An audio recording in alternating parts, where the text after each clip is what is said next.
Olha, ontem nós mostramos aqui, na TV Arapuã, o caso de uma mulher que foi presa por manter filhos acorrentados, amarrados em Cuité de Mamanguape.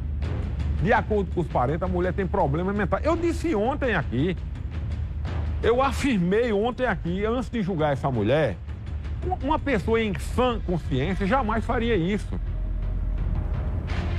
Vamos ver agora o desdobramento dessa matéria agora aqui. Vamos aqui, põe. Sabrina, ao vivo, Sabrina. Qual o desdobramento dessa situação, Sabrina?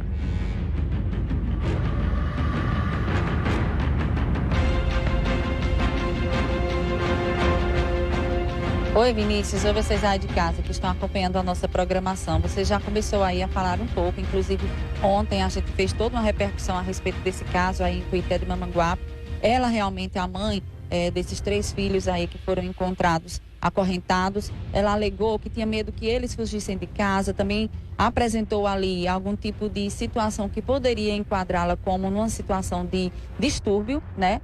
Mental, e isso vai ser analisado. A própria Polícia Civil, inclusive, está investigando sobre a situação médica dessa mãe para poder dar uma análise maior. O que a gente realmente se preocupa é o parâmetro que segue adiante numa situação dessa, no desfecho de uma família que aparentemente pode ter problemas psicológicos, tanto os filhos quanto os cuidados dos pais, e o que é que a justiça encaminha ou até mesmo orienta em casos desse tipo. Por isso, a gente vai tirar dúvidas agora com o juiz da Vara da Infância e da Juventude aqui de João Pessoa, o doutor Adailton Lacerda, está comigo agora para explicar um pouquinho sobre o procedimento familiar numa situação como essa. Quais são os procedimentos, o que é que a Vara da Infância e da Juventude toma como providência?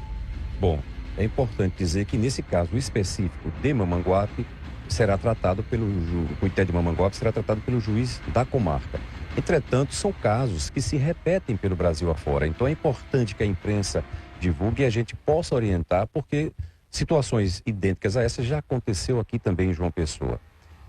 Em primeiro lugar, quando as crianças são encontradas em situação de cárcere privado, com maus tratos, elas são acolhidas, encaminhadas ou para uma família acolhedora ou para uma instituição de acolhimento, onde vai receber tratamento psicossocial e o que for preciso.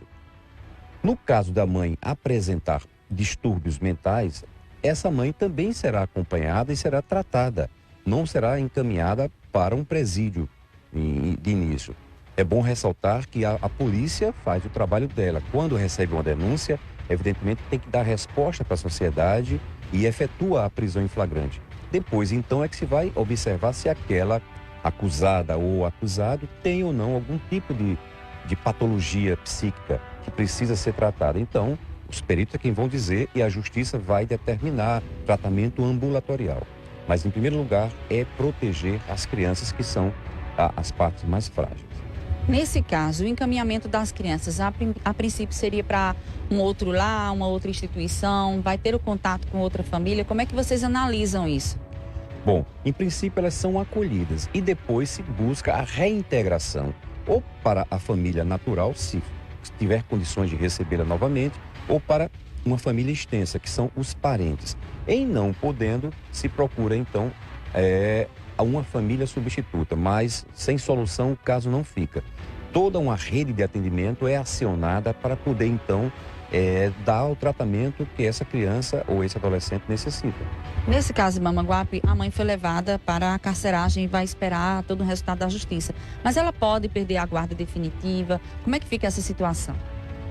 Olha, é observar que às vezes um gesto como esse é um pedido de socorro, é um ato extremo de desespero, falta de orientação. É preciso que o poder público compareça através da sua Secretaria de Saúde, sua Secretaria de Assistência Social, o próprio Conselho Tutelar. Então, dando amparo, a gente não vai, porque você tirar o poder familiar de uma mãe ou de um pai é uma coisa seríssima, porque nunca mais ele vai ser pai juridicamente daquela criança, daquele adolescente. Então, primeiro se analisa tudo isso, se ela tem condições de continuar a exercer o poder familiar, orientá-la, dizer que isso não é possível, mesmo que naquele momento, por falta de apoio, foi a única solução que ela encontrou, foi a acorrentar ou prender seus filhos. Isso precisa ser orientado, discutido com toda a rede de atendimento. Muito importante, doutor Adélio. Estou aproveitando a oportunidade também já para a gente esclarecer melhor como a sociedade pode ajudar nesses casos, através de uma denúncia, quando observar um comportamento estranho numa família. E eu queria também que o senhor falasse da importância que se tem dentro da vara da infância e da família e da juventude como um todo, sobre a questão do acompanhamento psicossocial. Bom, em primeiro lugar, a sociedade pode colaborar ajudando e não condenando. Ou seja, procurando comunicar esse fato a Conselho Tutelar, que é o primeiro órgão que está na ponta, que chega nas comunidades, as próprias Secretarias de Saúde ou de Assistência Social, CRAS, CREAS, são órgãos que estão ali perto da população. E o acompanhamento se dá através de uma equipe multiprofissional formada por psicólogas, assistentes sociais, pedagogas, que são pessoas capacitadas, profissionais, que são concursadas e integram hoje a estrutura do Poder Judiciário. Obrigada, viu, doutor, pelos seus esclarecimentos. A imprensa está acompanhando isso, nós vamos continuar acompanhando. Lembrando que esse caso, como aconteceu neste último sábado na cidade de Cuité do Mamanguape, lá é que vão dar início todas as investigações a respeito desse caso. Ela foi trazida para cá pela Polícia Civil, mas todo o levantamento familiar e estratégico será feito lá na cidade de Cuité do Mamanguape. Volto com vocês direto aos estúdios. Obrigado, Sabrina. Obrigado, doutor Adailton. Olha, eu disse ontem aqui, não preciso ser tão experiente para entender que uma pessoa, uma mãe em sã consciência, jamais faria isso. Aí tem um distúrbio, e como o próprio juiz disse, está no código, no estatuto, no ECA, primeiro a família natural. Tem que fazer tudo para ela ser mantida na família natural. Nada substitui pai e mãe. Em segunda hipótese, a família por extensão, irmãos, tios e tal, né? Aí tem ascendente e descendente, não é? E em último caso, aí é uma família externa, né? Aí já é complicadíssimo, né? Você tem uma readaptação, às vezes não dá certo, mas sempre ficar com a família.